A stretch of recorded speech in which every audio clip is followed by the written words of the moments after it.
everyone, this is my first video which is based on an assignment given by Law Current Consistency under the guidance of Advocate and Legal Executive Mr. Arun Kumar Sir, who make learning fun and easy. I am Nazmin Siddiqui, pursuing LLB Honours, currently in 3rd year. Today we are discussing about the topic defamation. Let's begin. The Constitution of India 1949 provides all the citizens freedom of speech and expression under this article. But it's not an absolute right, which means हमारा constitution हमें right to freedom of speech and expression fundamental right के रूप में मिला हुआ है. But इसका ये हरगिज मतलब नहीं है कि आप किसी को भी कभी भी कुछ भी बोल सकते हैं या फिर किसी के बारे में बिना कुछ जाने कुछ भी पब्लिश करा सकते हैं. आप सोच रहे होंगे ऐसा क्यों? क्योंकि एक सिविलाइज स्टेट हमें ऐसा करने की परमिशन नहीं देती. जहां पर हमें एक तरफ fundamental right freedom of speech and expression के रूप में मिला हुआ है, उसी तरफ दूसरी तरफ इसके कुछ रिस्ट्रिक्शंस भी हैं.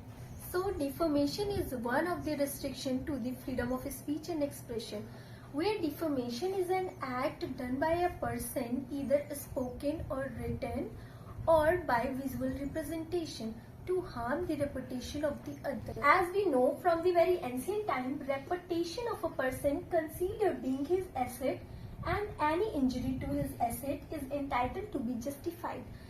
जैसा कि हम जानते हैं प्राचीन समय में कि इज्जत इंसान का गहना होती है. So defamation falls under both civil wrong as well as criminal wrong. In English law, slander is actionable without a proof of damage. मतलब इंग्लिश लॉ के अंदर बिना किसी प्रूफ ऑफ डैमेज के एक्शनेबल होता है स्लैंडर. क्रिमिनल रॉन्ग के अंदर इंग्लिश लॉ में only liable is an offence. मतलब सिर्फ लाइबल ही ऑफेंस होगा क्रिमिनल रॉन्ग के अंदर.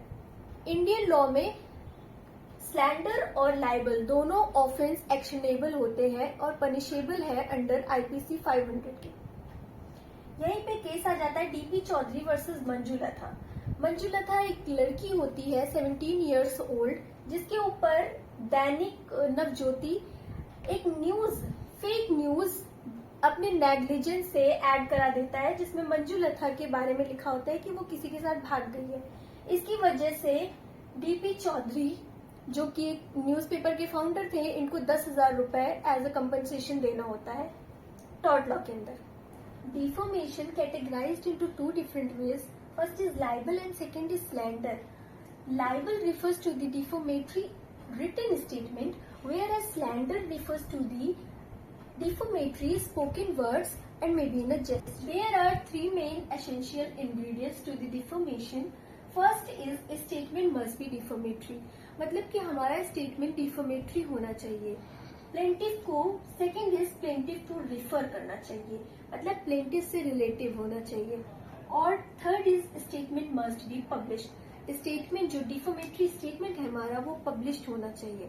इसमें हमारे केसेस आ जाते हैं SNM अदबी वर्सेस प्रफुल्ल कुमार मोहंता.